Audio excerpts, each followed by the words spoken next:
dia! Seja muito bem-vindo a mais um encontro online aqui da nossa igreja. Muito obrigado pela sua presença. Nós também retornamos às nossas reuniões e encontros presenciais todo domingo às 9h30 da manhã, lá na Rua Juá 264. Fique à vontade e participe conforme for a sua possibilidade durante esse tempo de pandemia e de distanciamento social. E nós vamos começar com um cântico muito conhecido de todos nós. E a letra desse cântico, ele parece até contraditório, pensando que estamos enfrentando uma pandemia, nós estamos ouvindo falar do desemprego, de óbitos, famílias enlutadas, pessoas infectadas e tantas outras coisas. Mas olha que loucura que nós vamos cantar em meio a tudo isso. E é o cântico de número 225 dos nossos cancioneiros. E na primeira estrofe diz assim: que segurança sou de Jesus, tenho antigozo do reino de luz. E olha o desafio da terceira estrofe: firmado em Cristo e no seu amor, eu sigo contente ao meu Salvador. E que o Espírito Santo nos ajude a dizer com alegria nesse domingo: canta minha alma, canta ao Senhor, rende-lhe sempre grato louvor. Amém.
Em Cristo, no seu amor, sigo contente ao meu Salvador, por sua volta, hei de esperar, para com ele ir habitar. Canta minha alma, canta ao Senhor, rende-lhe sempre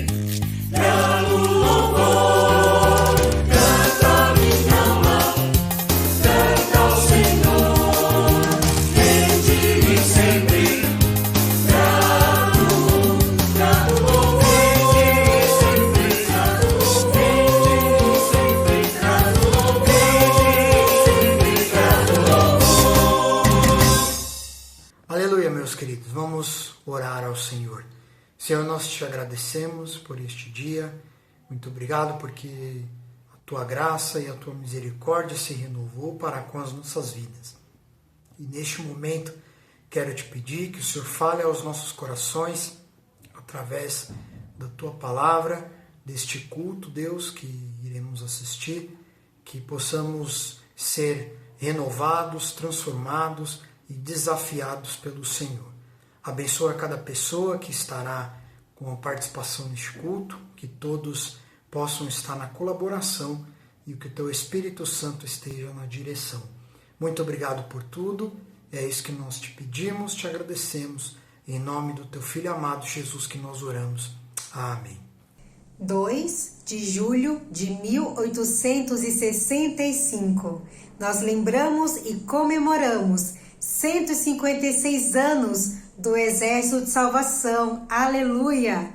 E nesse momento, nós vamos ter a ajuda do Corpo de São Miguel Paulista. Eles vão nos ajudar a relembrar algumas palavras tão importantes e marcantes do nosso fundador.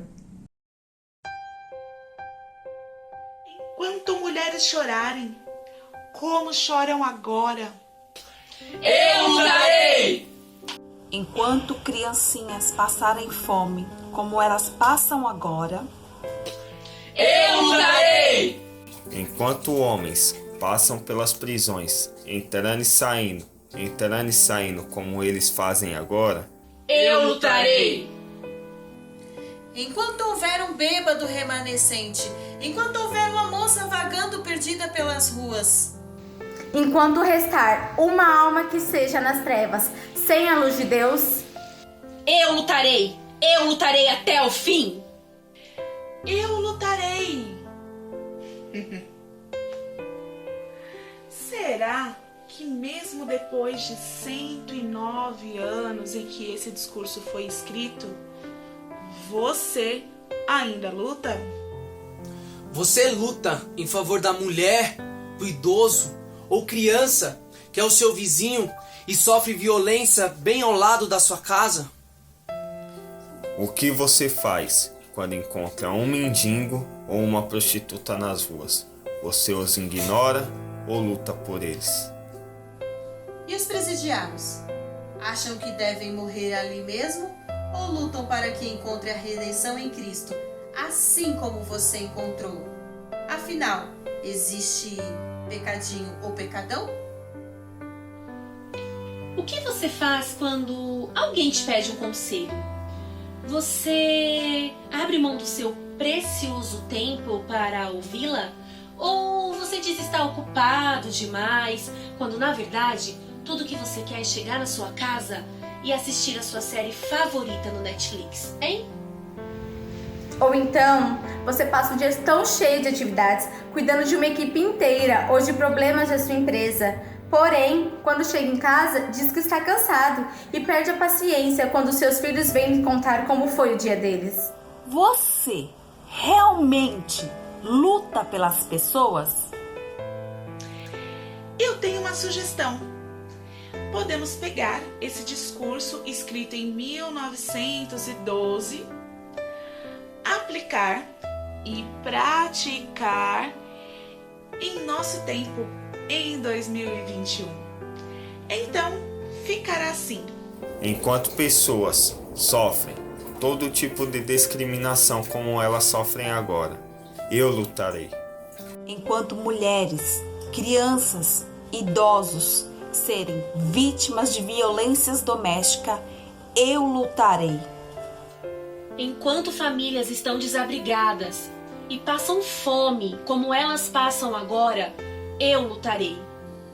Enquanto houver pessoas solitárias, tristes, abaladas pelo luto, desastre ou injustiça, eu lutarei.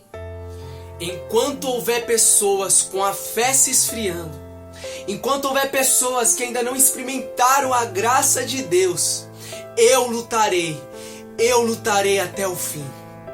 Que juntos possamos lutar e impactar a nossa geração. 156 anos do Exército de Salvação.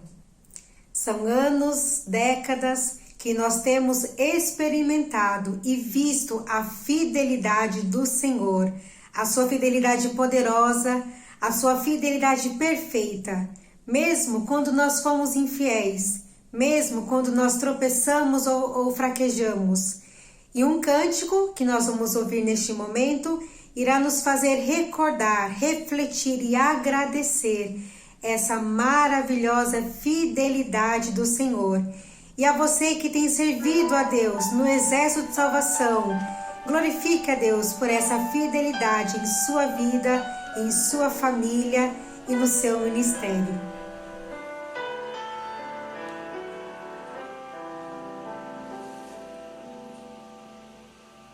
Tu és fiel, Senhor, meu Pai celeste, pleno poder aos teus filhos darás. Nunca mudaste, tu nunca faltaste, tal como eras, tu sempre serás. Tu és fiel, Senhor, tu és fiel, Senhor, dia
nós vamos continuar a louvar e adorar ao Senhor.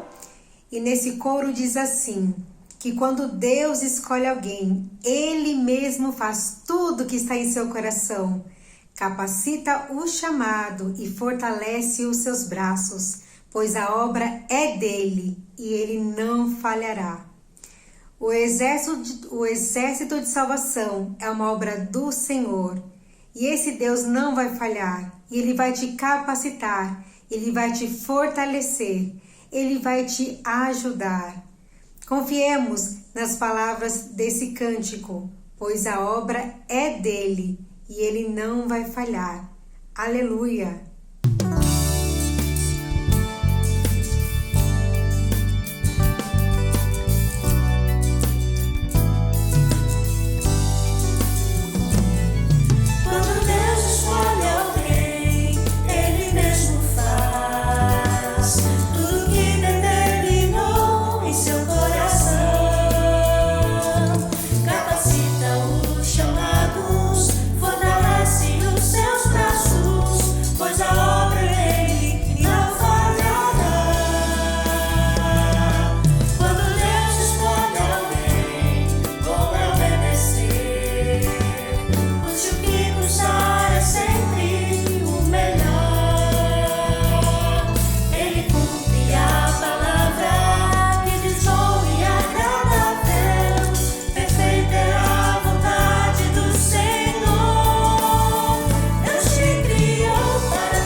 Nós vamos ler a palavra de Deus em 1 Coríntios, capítulo 1, dos versículos 17 ao 25.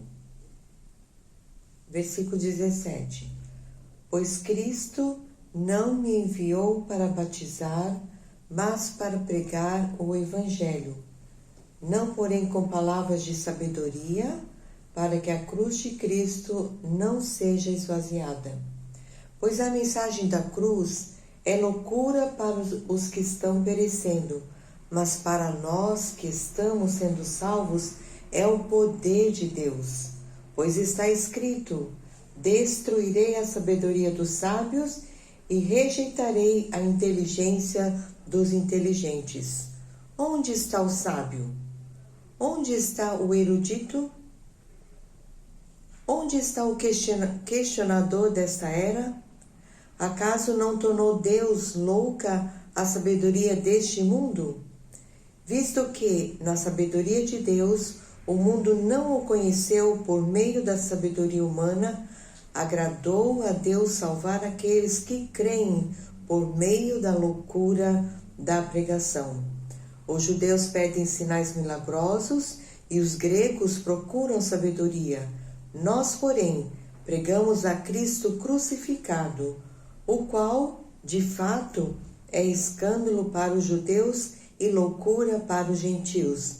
Mas, para os que foram chamados, tanto judeus como gregos, Cristo é o poder de Deus e a sabedoria de Deus, porque a loucura de Deus é mais sábia que a sabedoria humana, e a fraqueza de Deus é mais forte que a força do homem.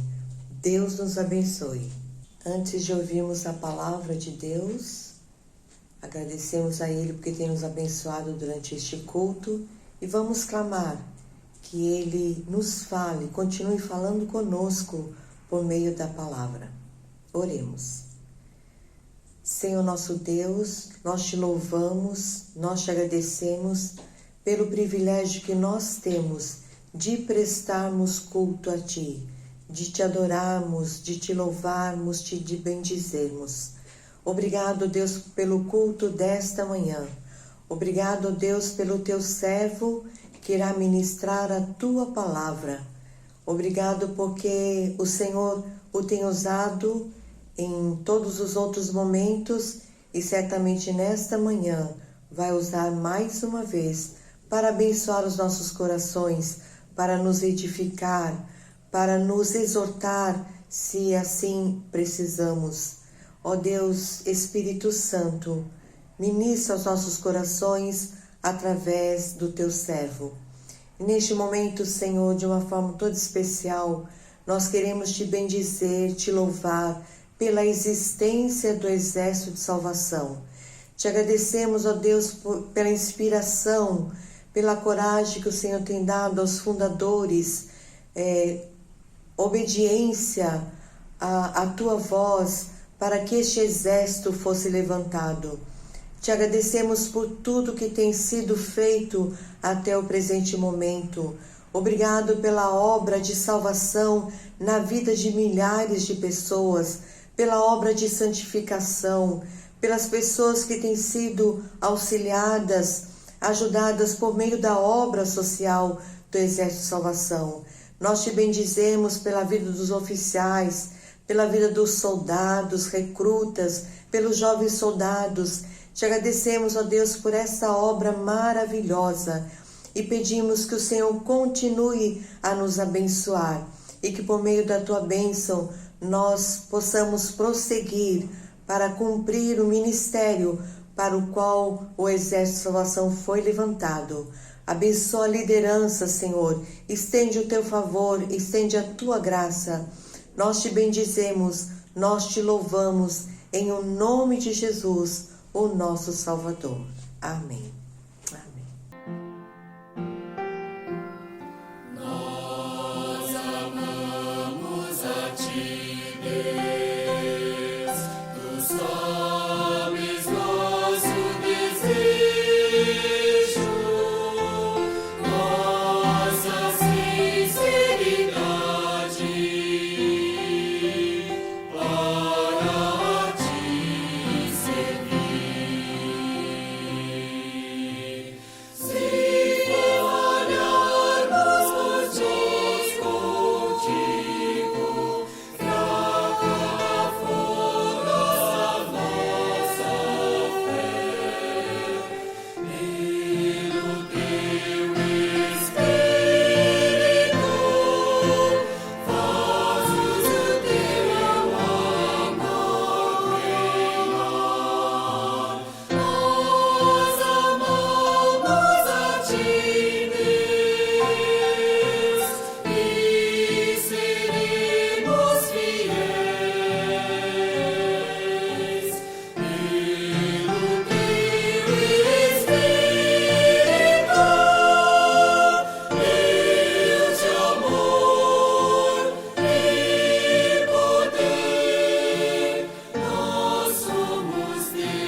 falhamos contigo.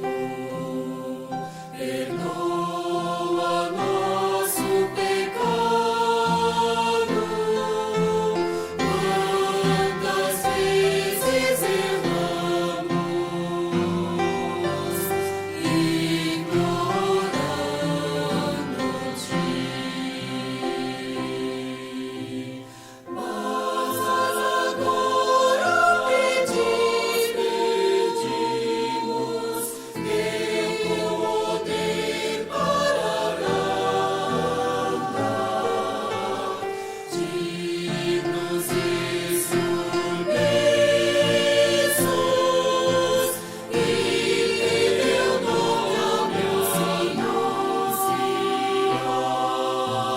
Nós amamos a ti, Deus, e seremos fiéis pelo teu Espírito, Deus de amor e poder.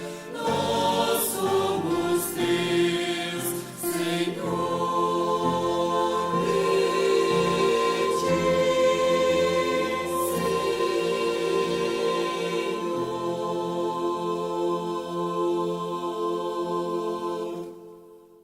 Aleluia! Que prazer e privilégio saudar a cada um de vocês nesse dia, que é o domingo mais próximo do Dia dos Fundadores do Exército de Salvação.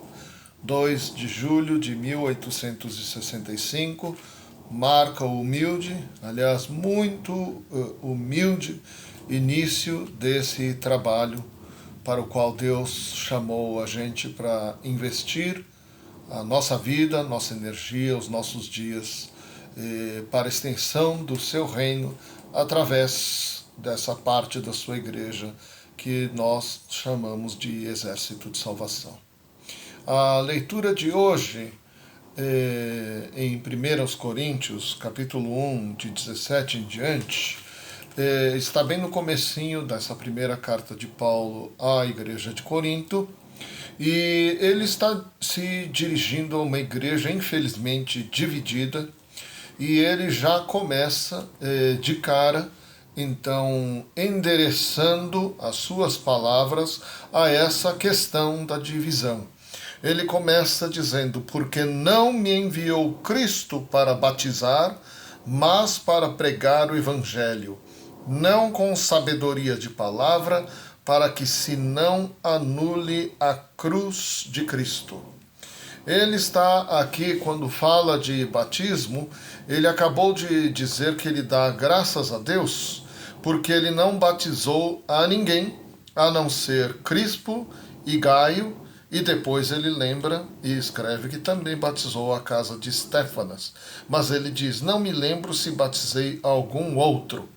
A igreja estava dividida em facções, em partidos de líderes, né, que haviam passado ou impressionado essa igreja, e ele está enfatizando aqui, então, que na verdade a sua obra era pregar o Evangelho para que não se anulasse, não se tornasse impotente a cruz de Cristo, para que não se esvaziasse de seu poder, para não privar do seu poder, para não invalidar a cruz de Cristo. Ora, a cruz de Cristo é central no Evangelho, e ele está então aqui levantando a questão de que havia o perigo de, na igreja de Corinto, através dessa sabedoria de palavra, eles anularem a cruz de Cristo, invalidarem, tornarem impotente a cruz de Cristo, esvaziarem a cruz de Cristo. Ele diz então que ele foi enviado para pregar o Evangelho e não com sabedoria de palavra. A gente precisa entender que está no contexto de uma igreja lá em Corinto, que pertencia a uma cultura que valorizava a técnica de oratória ou de retórica. Uma particularidade daquela época é que as pessoas se juntavam ao redor dos oradores para sentirem-se até enfeitiçadas. A técnica da oratória ou retórica era considerada, como diz o Dr. Carson no seu comentário, como magia, porque as pessoas ficavam encantadas, ficavam enfeitiçadas pelo que se dizia, mas não passava disso. O objetivo era justamente de arrancar aplausos e de se tornar alguém conhecido, reconhecido e bajulado, né? Alguém que realmente teria uma torcida, alguém que não teria problema em causar divisão numa família, né? Ou em algum outro tipo de comunidade, no sentido de que hoje alguns na mesma família vão torcer para o Santos, na mesma família torcem para o Palmeiras, e na mesma família vai ter São Paulino ou corintiano, né? Naquela época eles teriam esse tipo de preferências. Eu prefiro a retórica do fulano, eu prefiro a fala, a oratória de ciclano, né? O objetivo dessa retórica toda não era transformar ninguém, era apenas impressionar e arrancar aplausos, né? Talvez emocionar, mas não havia essa motivação e nem essa ideia de que a pessoa precisava ser convencida de alguma coisa a ponto de ela mudar ou de ser transformada.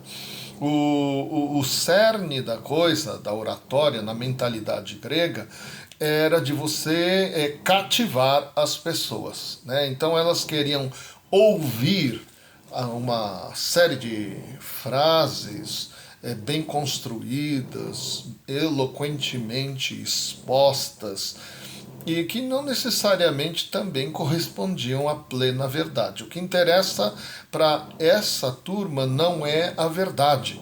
O que interessa para eles é que eles se sintam enlevados, né?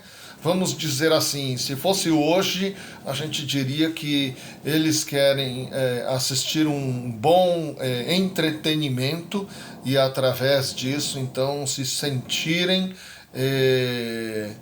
para fora, talvez, da sua realidade cotidiana e cativados por aquilo. Então, Paulo está dizendo que esse tipo de atitude, na verdade, tinha o perigo de poder ameaçar o conteúdo verdadeiro da cruz. Paulo está dizendo, então, que ele abriu mão. Quando ele diz que ele não me enviou Cristo para batizar, não com sabedoria de palavra, ele enfatiza que o objetivo é para pregar o Evangelho. Então, Paulo está dizendo assim, essas são coisas secundárias, porque o principal, para mim, é pregar o Evangelho. Mas como assim? Por quê? Como diz o versículo 18, a palavra da cruz é loucura, é um absurdo para os que se perdem, mas para nós que somos salvos, poder de Deus. Romanos 1,16 diz que o Evangelho é o poder de Deus para a salvação de todo aquele que crê. Então Paulo está dizendo, olha, ele foi treinado, né, em universidade, foi criado numa cidade que era um entroncamento entre o mundo ocidental e oriental, né, teve educação superior, então naquela época ele já era privilegiado e ele sabia das técnicas, mas ele diz, eu coloco isso de lado para não pôr em risco o conteúdo original e não esvaziar o conteúdo, porque para a mentalidade da oratória, o importante era a forma e não o conteúdo. E Paulo está dizendo aqui que talvez, se ele usasse aquele método, as pessoas continuariam comparando ele com Paulo com Apolo, porque Apolo tinha realmente um dom muito forte de oratória, né? Tanto que se cria um partido dentro da igreja de Corinto com o nome de Apolo, né? Paulo está dizendo assim, eu abro mão disso, porque isso põe em risco a manifestação do poder e pode esvaziar a cruz, esvaziar o evangelho do seu poder verdadeiro, né? Para o grego, Jesus ser o filho de um carpinteiro e ter morrido como crucificado debaixo do Império Romano era um absurdo. Era inaceitável, porque afinal de contas, nenhum dos deuses, nenhuma das divindades ou dos filhos dos deuses seriam manifestados da forma que Jesus foi manifesto, né? Nasceu pobre, nasceu numa manjedoura, né? Foi acolhido numa manjedoura, perseguido, foi pobre a vida inteira, um carpinteiro, a ponto de ser crucificado e não fez nada. Se fosse uma divindade ou algum daqueles heróis gregos, ele provavelmente teria saído da cruz triunfante, né? Mas ele não fez nada disso. Ele morreu. E o maior absurdo para o grego, então, é quando vem a história da ressurreição. Para os judeus, onde é que está o sinal, uma vez que Jesus morre no madeiro, e morrer no madeiro para o judeu é símbolo de maldição. Então, como é que alguém maldito, né?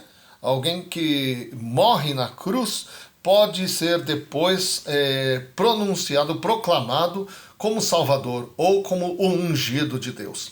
Ele foi amaldiçoado. Como é que esse pode ser, então, considerado como o prometido da parte de Deus? Como é que ele pode ser considerado o Salvador, né? Então Paulo continua dizendo: onde está o sábio? Onde o escriba? Onde inquiridor deste século? Então o que a Escritura está perguntando é onde é que está o judeu versado? Onde é que está o brilhante filósofo grego? Visto como na sabedoria de Deus, o mundo não o conheceu por sua própria sabedoria. Nem a sabedoria do judeu, nem a sabedoria do grego puderam alcançar a sabedoria de Deus. Não foram suficientes. Ambas falharam em alcançar a salvação para o homem. Então, continua o versículo: aprove a Deus salvar os que creem pela loucura da pregação. Quando o nosso fundador, William Booth, já estava maduro, algumas pessoas o abordaram e perguntaram para ele qual que seria, na opinião dele, o resumo e o foco central de toda a pregação para o século que estava começando, né? Ele nasceu em 1829 e falece em 1912, né? Então, ele está vivendo em ambos os séculos, final do 19, começo do século 20, e ele passa o século 19, a maior parte dele. Ele conhece os teólogos brilhantes que estão surgindo, mas que duvidam da Bíblia, que pregam descrendo dos milagres, que pregam com uma retórica louvada por todos, mas que esvazia a cruz. Então o fundador diz assim: o foco da pregação deve ser Cristo crucificado.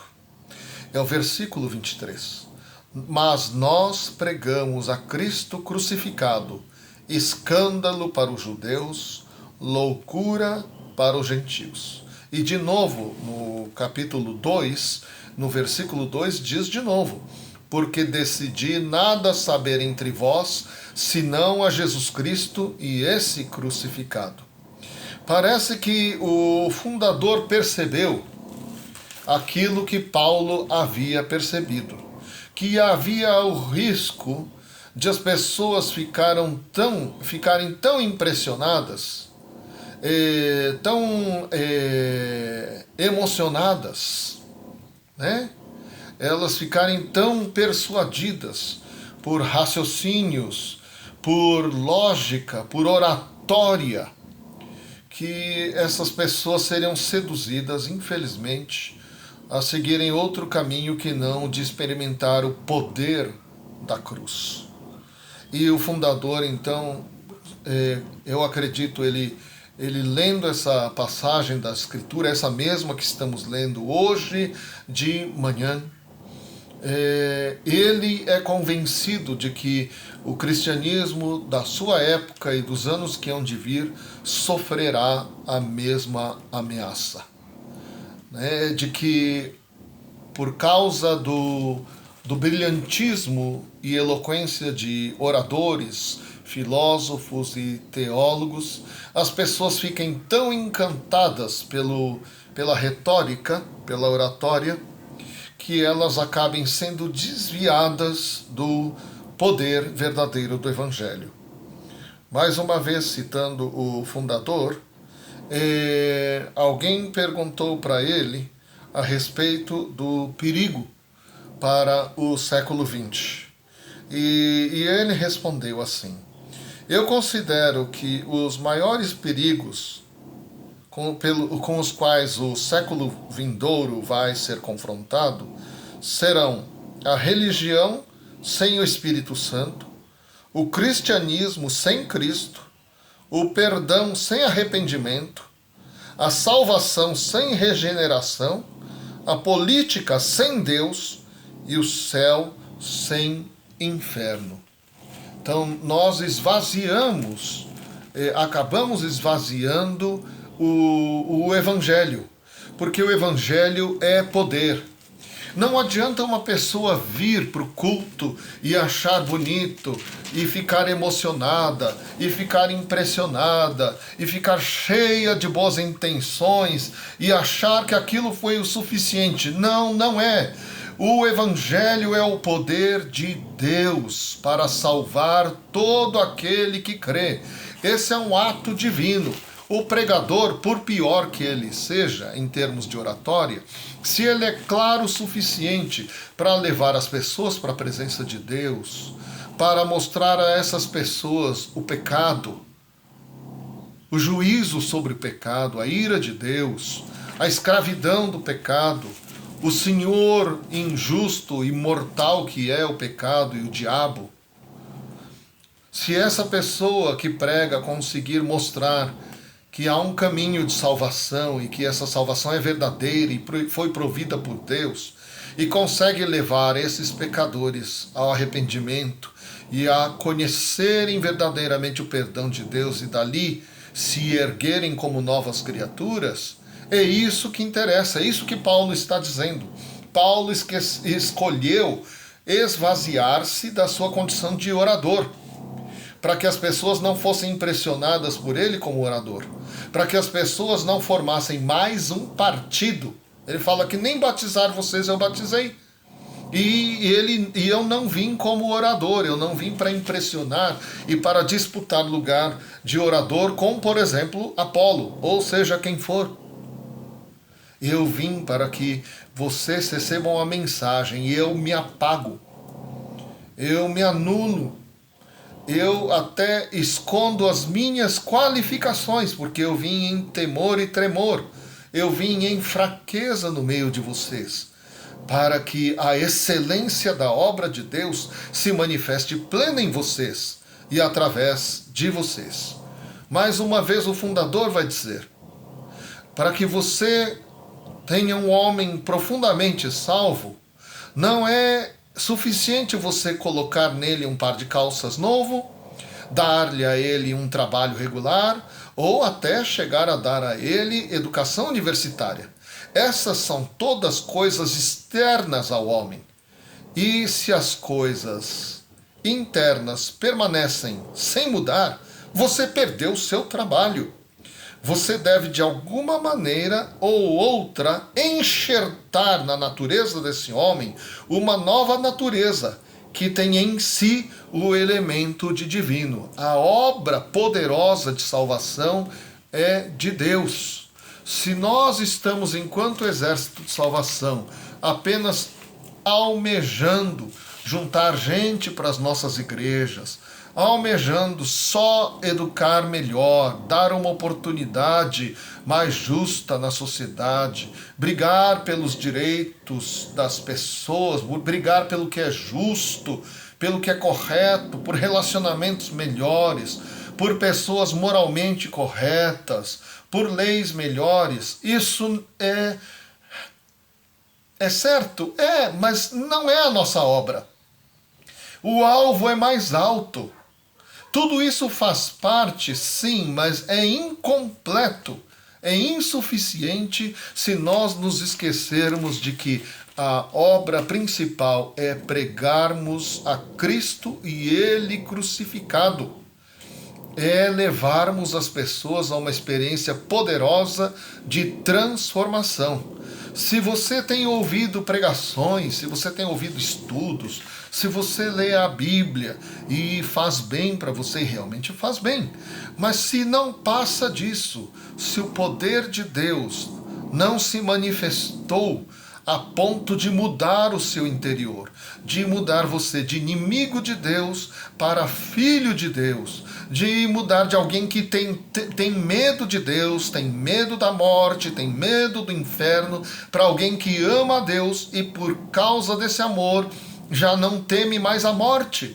A morte já não significa aquilo que significava antes. Alguém que já não está mais acorrentado aos seus pecados, alguém que não é mais escravo, não serve mais aos desejos ruins que matam você e matam aquele ao seu lado. Se você nasceu de novo, se você é salvo, você recebeu esse poder.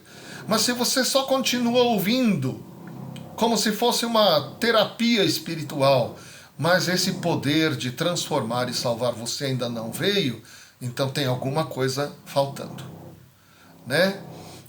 Não importa, eu gosto daquele tenente, eu gosto daquele capitão, daquele pastor pregando, é tão bom, mas isso não é suficiente se você não teve uma experiência poderosa de transformação, e essa é só Deus quem faz, né? Então, nessa manhã, eu desafio você a voltar à centralidade da pregação, aquilo que é o centro de toda a vida da igreja e, por isso, centro de toda a vida do exército de salvação.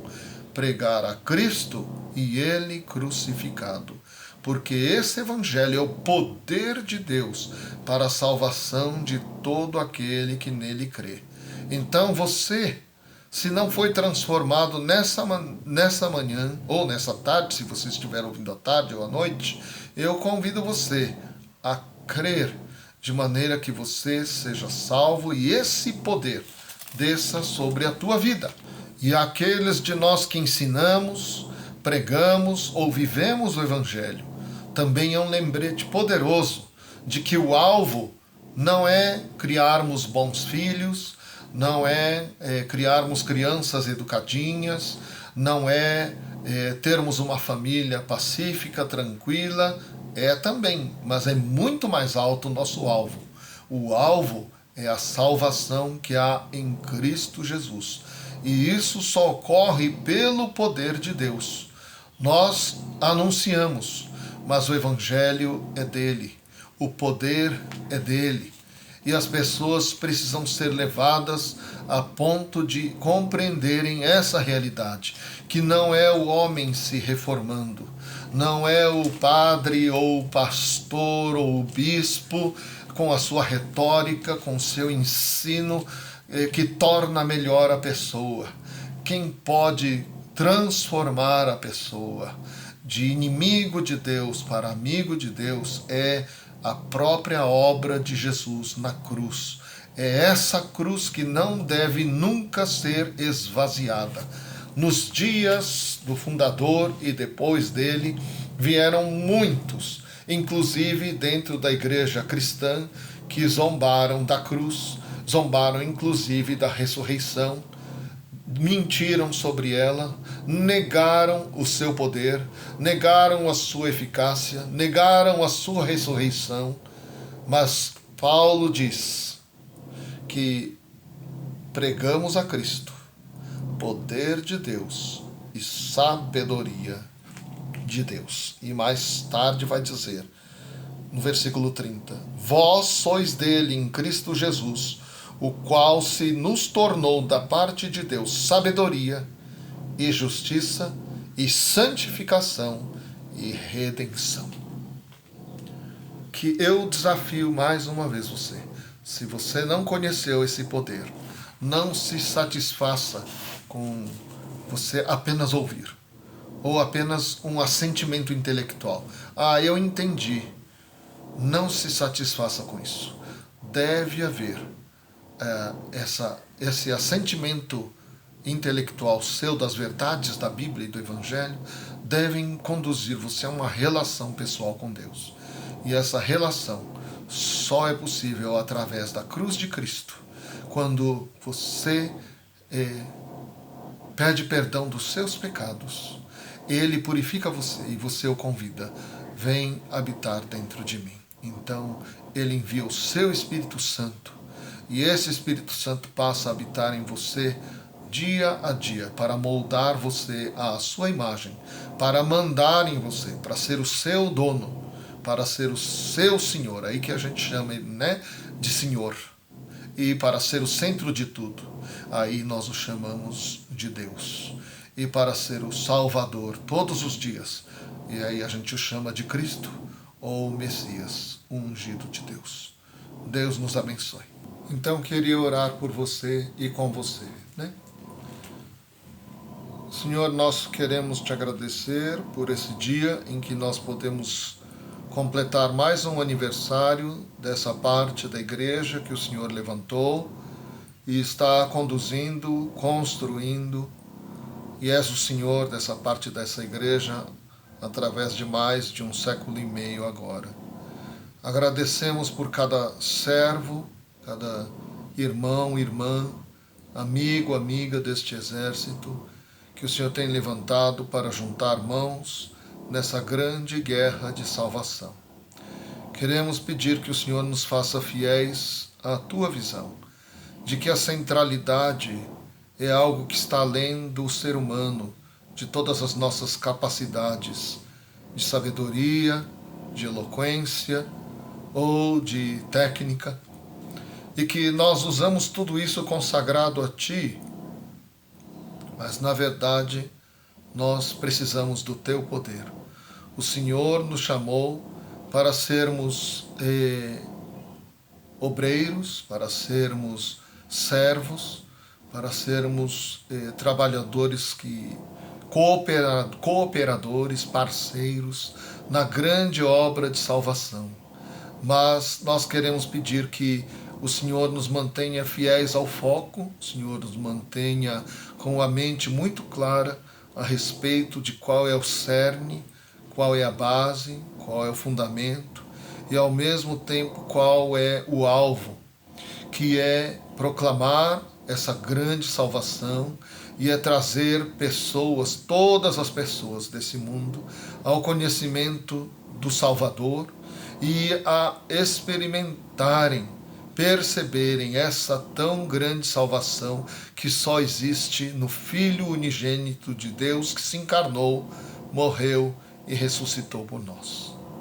E quero pedir que se entre aqueles que nos ouvem, há aqueles que gostam, há aqueles que são cristãos que gostariam, há aqueles cristãos que acham, há aqueles cristãos que não têm certeza. Quero pedir que nesta manhã o Senhor conduza a mente desses queridos amigos, o coração deles, para os teus pés, para que de joelhos dobrados e de coração dobrado entremos na tua presença e agora esses irmãos, esses amigos possam arrepender-se de não terem crido o suficiente, de não terem confiado só em Jesus, mas confiado talvez em bons sentimentos apenas, que são ilusão, em emoções, mas que agora nesse momento entreguem a sua vida nas tuas mãos, entreguem seus pecados pedindo perdão por eles recebam esse perdão, sejam reconciliados com o Senhor Deus, recebam o Espírito Santo, o Espírito de Cristo nos seus corações e se tornem a habitação de Deus de aqui para toda a eternidade. Pedimos, bendito Senhor, que utilize esses amigos, esses irmãos, para que de agora em diante também empenhem suas vidas na salvação das pessoas, nessa salvação tão grande que a cruz de Cristo trouxe e o poder que ela trouxe para a humanidade, de salvação, de reconciliação, de restauração, de justificação, de libertação, de glória para Deus. Nós queremos pedir, Senhor, que o Senhor use a cada um de nós nesse foco do Evangelho, que é o poder de Deus para a salvação de todo aquele que nele crê. Amém. Eu quero convidar você, então, a cantarmos juntos, para terminarmos, 4 estrofes, né? A primeira, a segunda, a terceira e a última estrofe do cântico número 100, o cântico que o fundador do Exército de Salvação escreveu, né?